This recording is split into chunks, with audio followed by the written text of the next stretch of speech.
Hello guys. आज हम लोग बात करने वाले हैं welding defects, types of welding, causes and prevention of defects. हमारा सबसे पहला टॉपिक आज हम लोग देख लेते हैं क्या क्या पढ़ने वाले हैं। Introduction of welding, types of welding, defects in welding and welding testing. पहला टॉपिक है हमारा what is welding. The welding is a process of joining two और मोर सिमिलर और dissimilar metals by heating them to a suitable temperature with or without the application of pressure, filler metal and flux। Basically जो हमारी definition बोलती है तो ये बोलती है कि जो हमारा वेल्डिंग है वो एक प्रोसेस है जॉइनिंग ऑफ टू और मोर, दो या दो से अधिक सिमिलर, एक जैसे या फिर अलग अलग मेटल को जोड़ने का यह एक प्रोसेस है। इसमें हम लोग एक मटेरियल को इतना हीट कर देते हैं एक सूटेबल टेम्परेचर पर जहाँ पर वो पिघल जाता है, which is known as weld pool. एक वेल्ड पूल में कन्वर्ट हो जाता है, देन एक फॉर्म करता है वेल्डिंग को। इसमें हम लोग यूज़ कर सकते हैं प्रेशर का, फिलर मटेरियल का और फ्लक्स का। इन किसी भी चीज़ की एप्लीकेशन के थ्रू हम लोग वेल्डिंग करते हैं। Basically welding is use for making permanent joints. Now come to the next point, what types of welding. Basically welding के तो काफ़ी ज़्यादा टाइप्स होते हैं, बट मेजरली जो हमारे यूज़ होते हैं इंडस्ट्रीज़ में वो हम उन मेन 4 टॉपिक्स के ऊपर ही हम आज लोग करेंगे। सबसे पहला हमारा जो वेल्डिंग का टाइप है वो है GMAW, which is gas metal arc welding. Next is SMAW, shielded metal arc welding. Next GTAW, gas tungsten arc welding. Next FCAW, flux core arc welding. Now come to GMAW। Definition आप सभी pause करके पढ़ सकते हैं, because अगर मैं definition आपको पढ़ाने लगा काफ़ी ज़्यादा टाइम्स में हमारा कंज्यूम हो जाएगा। मैं आप लोगों को थ्योरेटिकली बताता हूँ कि GMAW वेल्डिंग क्या होती है। बेसिकली जो हमारे GMAW वेल्डिंग प्रोसेस है इसके अंदर हम लोग एक कंज्यूमेबल का यूज़ करते हैं, which is known as MIG consumable और metal inert gas wire consumable. इसके अंदर क्या होता है, जो हमारा वर्क पीस होता है और हमारा कंज्यूमेबल इलेक्ट्रोड होता है वो आपस में स्ट्राइक करता है और फॉर्म करता है एक इलेक्ट्रिक आर्क को, जो कि कंज्यूमेबल को और मदर और पेरेंट मटेरियल को मेल्ट करता है, कन्वर्ट करता है मेटल पूल में। देन उसके बाद में वो ज्वाइन हो जाता है। इससे हमारा वेल्डिंग का फॉर्मेशन होता है। इसके साथ ही हम लोग जो इलेक्ट्रोड में के साथ हम लोग वेल्डिंग गन के अंदर एक शील्डिंग गैस का भी यूज़ करते हैं, जो कि हमारा हो सकता है, हम लोग मेजरली जो यूज़ करते हैं वो हम लोग यूज़ करते हैं कार्बन डाइऑक्साइड, आर्गन और आर्गन प्लस CO2। ये 3 गैसेस हम मेजरली यूज़ करते हैं। बाकी इसके अलावा हम लोग हीलियम भी यूज़ कर सकते हैं, बट हम उसको यूज़ ज़्यादा करते नहीं because of cost. Now come to the advantages. इसके अंदर हम लोगों को कोई फ्लक्स का रिक्वायर्ड नहीं होता है। No flux means no slag. इसके अंदर कोई भी स्लैग नहीं आता है। No requirement of special fixtures. इसके अंदर हमें कोई भी तरीके का स्पेशल फिक्चर्स लगाने की ज़रूरत नहीं होती है। Faster weld speed. इसके अंदर जो वेल्डिंग का स्पीड रहता है वो बहुत ज़्यादा फास्ट रहता है as compare to other welding processes like SMAW and GTAW। इसके अंदर लेस स्किल्ड ऑपरेटर का ज़रूरत होता है। इसके अंदर ज़्यादा टेक्निकल बंदा हमको नहीं चाहिए जो कि इसको ऑपरेट करेगा। इसकी कुछ लिमिटेशंस भी हैं, हम लोग लिमिटेशंस देख लेते हैं। इसकी पहली लिमिटेशन है कि इसके अंदर स्पैटर बहुत ज़्यादा आता है। व्हाट इज स्पैटर, आइए मैं आपको बताता हूँ। बेसिकली जो स्पैटर है ये हमारा वेल्डिंग है। दिस इज़ हमारा ये पहला वाला मदर पेरेंट मेटल है, देन दिस इज सेकंड। यहाँ पे ये हमारा कंज्यूमेबल है। कंज्यूमेबल से हमने वेल्डिंग किया। जो आप ये डॉट्स देख रहे हैं ना, ये स्पैटर है। यहाँ पे स्पैटर का फॉर्मेशन होता है। Okay, so now come to our next limitation which is poor weld appearance. इसका जो वेल्डिंग का अपीयरेंस रहता है वो बहुत ज़्यादा अच्छा नहीं होता है। Then the next is less penetration. इसके अंदर जो पेनिट्रेशन होती है वो भी काफ़ी अच्छे से नहीं निकलती है। सपोज़ ये हमारा वेल्डिंग का टॉर्च है, यहाँ से हमारा कंज्यूमेबल जा रहा है और ये शील्डिंग गैस है। हमने यहाँ पे वेल्डिंग किया, हमको जो डिज़ायरेबल वेल्डिंग होती है वो होती है, हमको चाहिए ऐसी welding. This is known as root. This is root. हमको ऐसी वेल्डिंग चाहिए होती है, बट हमारा जो because it is less penetrant, sometimes हमको ऐसा वाला रूट भी देखने को मिलता है which is not acceptable. Come to our next point which is affecting shielding is required. इसके अंदर हमें शील्डिंग इसका रिक्वायरमेंट होता है। As you can see in picture, this is our shielding gas and this is our machine, this is welding torch and this is our transformer. Now limited welding position, इसके अंदर हम कुछ ही positions में welding करते हैं। ज़्यादातर हम इसके अंदर यूज़ करते हैं 1G 2G 3G पोजीशंस को मारने के लिए, बिकॉज ये वेल्डिंग उनके लिए ही सूटेबल है। बाकी 4G 5G 6G भी यूज़ कर सकते हैं, बट उसके अंदर हमको इतना ज़्यादा इफेक्ट नहीं मिलेगा। Now come to its electrodes and equipment cost. Basically जो इसके अंदर हम लोग इलेक्ट्रोड्स यूज़ करते हैं CS which is IS 2062 BR, इसमें हम लोग कंज्यूमेबल यूज़ करते हैं ER70S6 and SS which is stainless steel. अगर हम उसके लिए यूज़ करते हैं तो हम लोगों को यूज़ करना होता है ER308L, और we can also use 316L।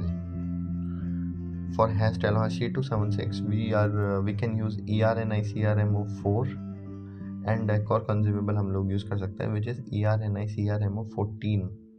इसकी जो इक्विपमेंट कॉस्ट होती है रिलेटिवली कॉस्टली होती है, मतलब ये थोड़ी सी कॉस्टली होती है, एंड इसकी वेल्डिंग स्पीड होती है वो 2.5 to 3 times more than SMAW। Now come to SMAW which is shielded metal arc welding. Definition आप लोग देख सकते हैं। It is also known as stick welding. As you can see, this workman is welding coupon. इसके हाथ में एक stick जैसा एक मशीन है, बेसिकली एक टॉर्च है जिसके आगे एक स्टिक निकल रहा है, देन उसको वो वेल्डिंग कर रहा है। इसकी जो डेफिनेशन है वो ये बोलती है कि जो इसके अंदर हम लोग डायरेक्ट करंट का या अल्टरनेट करंट का यूज़ करते हैं। बेसिकली इसको हम डायरेक्ट करंट ही यूज़ करते हैं इसमें, DC from the welding power supply. इसके अंदर हम लोग एक आर्क को स्ट्राइक करते हैं सबसे पहले पेरेंट मेटल के ऊपर, देन वो आर्क जो है हीट जनरेट करता है जिससे हमारा जो कंज्यूमेबल है वो मेल्ट होने लगता है, और वो मेल्ट होके वेल्ड पूल बनाता है। वेल्ड पूल जब बनता है वहाँ पर देन जो हमारा फ्लक्स होता है वो ऊपर आ जाता है वेल्ड पूल के, एंड वो एक कुछ फ्यूम्स को अपने अंदर से बाहर निकालता है, जिससे कि क्या होता है कि हमारा एनवायरमेंटल कंटेमिनेशन से हम लोग बचते हैं। ये एक तरीके का गैस शील्डिंग भी होता है। एंड द सेकंड इज़ इसके अंदर जो फ्लक्स होता है वो एक स्लैग बना देता है, जिससे कि क्या ये instant cooling plus atmospheric contamination से भी बच जाता है। इसके कुछ एडवांटेजेस हैं वो हम देख लेते हैं। सबसे पहले इसका जो एडवांटेज है वो है simple equipment and portable. It is portable, इसके अंदर हमें ज़्यादा इक्विपमेंट्स की ज़रूरत नहीं होती है। ऑल पोजीशंस वेल्ड्स, इसके अंदर हम कोई भी पोजीशन में वेल्डिंग कर सकते हैं, like 1G 2G 3G 4G 5G 6G, also in fillet like 1F 2F 3F and 4F। इसकी जो लिमिटेशंस है वो हम लोग देख लेते हैं। इसकी जो ट्रैवल स्पीड है वो काफ़ी ज़्यादा स्लो होती है, ये पूरी तरह से मैनुअल कंट्रोल होती है। इसकी जो आर्क इनिशिएट करने के लिए हमको थोड़ी स्किल की ज़रूरत होती है, लाइक उसको जस्ट स्टार्ट करने के लिए हमको स्किल की ज़रूरत है। Now come to its electrode sections को इलेक्ट्रोड्स आप लोग देख सकते हैं। CS के लिए हम लोग E7018 का यूज़ करते हैं, SS के लिए हम लोग E308L16 का यूज़ करते हैं, एंड MS के लिए विच इज़ माइंड स्टील हम लोग यूज़ करते हैं E6013। इसकी जो इक्विपमेंट कॉस्ट होती है वो नॉर्मल होती है, ज़्यादा कॉस्टली भी नहीं होता है, ज़्यादा चीप भी ये नहीं होता है। इसकी जो वेल्डिंग स्पीड होती है वो भी नॉर्मल होती है। इसकी वेल्डिंग स्पीड GTW से फास्ट होती है, बट GMAW और FCW से थोड़ा कम होती है। Now come to GTW which is gas tungsten arc welding. Definition आप लोग देख सकते हैं। GTW को हम दूसरे नाम से भी जानते हैं which is TIG tungsten inert gas welding. इसके अंदर क्या होता है कि हमारा जो कंज्यूमेबल होता है वो हम अलग से फीड करते हैं। इसका जो इलेक्ट्रोड रहता है वो टंगस्टन का होता है। टंगस्टन एक मेटल है, वो टंगस्टन का बना होता है विच इज़ नॉन कंज्यूमेबल। इसके अंदर जो इलेक्ट्रोड है वो कंज्यूमेबल नहीं होता है, वो वेल्डिंग में कंज्यूम नहीं होता है, वो from start to end single piece ही होता है, वो कंज्यूम नहीं होता है। इसके लिए हम लोगों को हाई क्वालिटी का शील्डिंग देना पड़ता है, लाइक हम आर्गन और हीलियम का यूज़ करते हैं, जिससे कि हमारा एटमॉस्फेरिक कंटेमिनेशन से हमारा वेल्डिंग बचे। और मैं आप लोगों को दिखा देता हूँ, जस्ट 1 सेकेंड। ये हमारा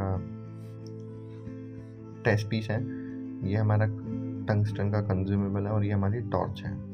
यहाँ पे हम लोगों को जो फीड करना होता है, जो वायर हम लोग फीड करते हैं वो एक अलग से है। यहाँ पे मैं आपको समझा देता हूँ। फ्यूम्स निकल रही है, यहाँ पे एक आर्क स्ट्राइक हुआ, आर्क स्ट्राइक के बाद में यहाँ पे ये वेल्ड पूल बन गया है। देन इसको हम रॉड को धीरे धीरे पुश करते हैं, ये कंज्यूम होता है। This is consumable, this is consumable and this is our non consumable. Okay, now इसकी हम एडवांटेजेस के ऊपर आ जाते हैं। इसकी जो एडवांटेजेस है कि इसके अंदर no flux required, so no slag. इसके अंदर कोई भी फ्लक्स का हम लोग यूज़ नहीं करते, तो उसके अंदर कोई भी स्लैग नहीं आता है। इसके अंदर हम ऑल पोजीशंस को यूज़ कर सकते हैं, like 1G 2G 3G 4G 5G 6G 1F 2F 3F and 4F। इसकी जो सुटेबल फॉर थिन मेटल्स, ये थिन मेटल्स के लिए बहुत ज़्यादा अच्छा रहता है, like aluminium and also some sheets like 2 mm sheets और 1 mm sheets। इसका जो वेल्डिंग का क्वालिटी होता है वो बहुत ज़्यादा अच्छा होता है। इसका जो रूट होता है, रूट इज लाइक दिस, जो इसका रूट रहता है ये बहुत ही अच्छा रहता है as compare to any other welding process. So now come to limitation section. इसकी जो वेल्डिंग स्पीड होती है वो as compare to other welding processes वो सबसे ज़्यादा स्लो होती। Tungsten inclusion possibility in weld metal. Tungsten inclusion क्या होता है?